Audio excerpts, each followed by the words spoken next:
What's up, guys? Welcome back to the channel. Bearded Toolmonger here. Tonight's video I'm going to talk about anti-slip design wrenches. I hate them. I absolutely hate anti-slip design wrenches. Every time I've used them, I've either destroyed the fastener or bolt or fitting or whatever I'm doing to the point where I can't use it ever again, or I've gotten so stuck because of the teeth digging in so hard that I can't get it off.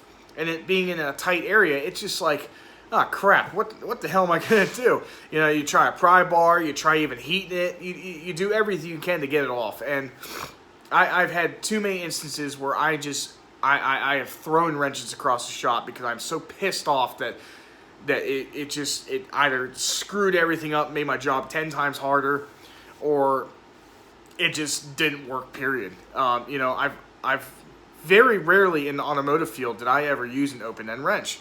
I had them. I don't think I ever used them. An open-end combination wrench. I literally had a Craftsman set for 8 years and used them every once in a while. And really the only time I really used them, I used a 7/16 and a 1/2 inch when I did brake lines. I would break it loose with a flare nut wrench, and then I would use the open-end wrench to quickly work it off, because you know how the flare line wrenches, they're half the time they're hard as hell to get it lined up again. So I just found it easier to use an open-end wrench. And so for me, you know, having the smooth jaw, as I'm going to call it, the smooth jaw open-end wrench, it's key, because I work with a lot of hydraulic and brass fittings and softer steel fittings on these buses, and even when I worked on tractors, that, you know, the teeth just damaged brass like no other. I mean, if you're going to take it off, you're going to replace it. I mean, that's just your mindset. So instead of trying to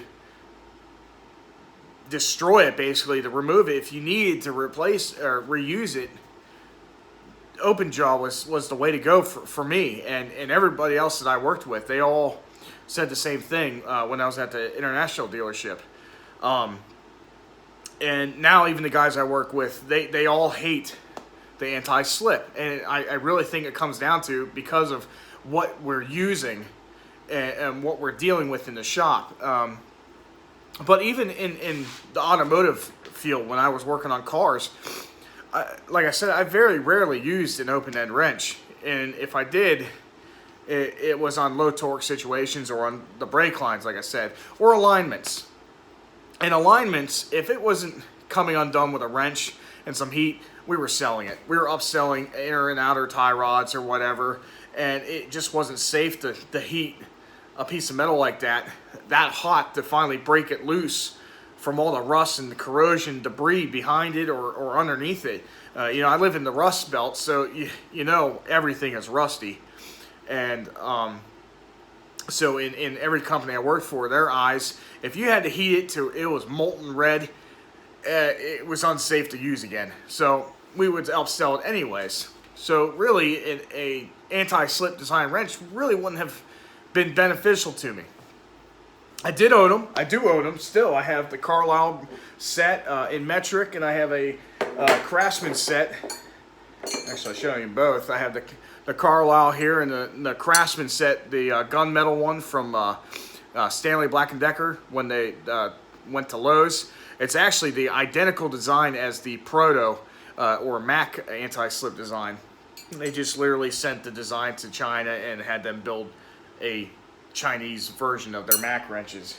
And they've both been good in low torque situations where the teeth weren't actually they weren't being used in the way people were testing these wrenches with a 4-foot pipe on a bolt trying to fail it, fail the wrench or the fastener, whichever was first. And to me, even just those testings, to me it seems dumb. I wouldn't say dumb. Let me rephrase that. The testing that they're showing is really just trying to show how the teeth work, and if they do work, and we know they do. We know they dig in. We know they're gonna not fail.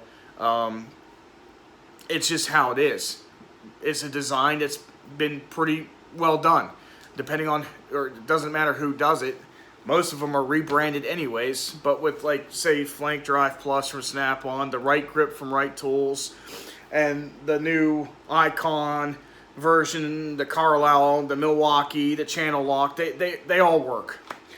Even the Craftsman works. We all know they work. We all know that works because Mac and Proto have had it for decades now, probably 20 years at least, and maybe even longer, maybe even 30 years. But, you know, it to me, when and before we had ratcheting wrenches, having that anti-slip design probably was key, because we probably were using the open end wrench more so than we were the box end, because it was quicker to break it loose, take off, and just put it on. It almost was like a ratcheting design of your handwork. Instead of the box end, you take it off and you kind of have to position and find where the teeth go, you know, the 12 point.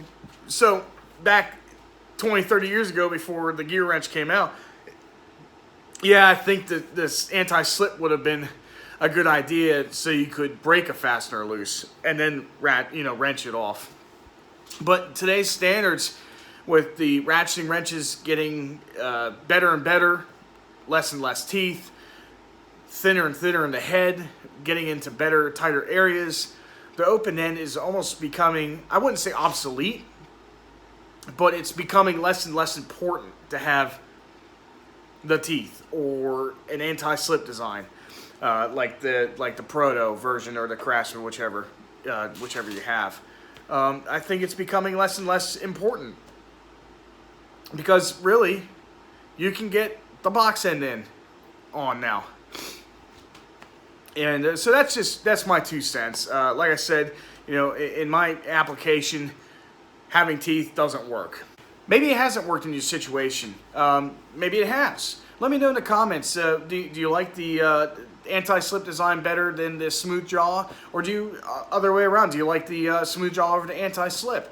Or do you like a combination of both? You know, let me know in the comments, like, what your situation was, where either one worked or didn't work.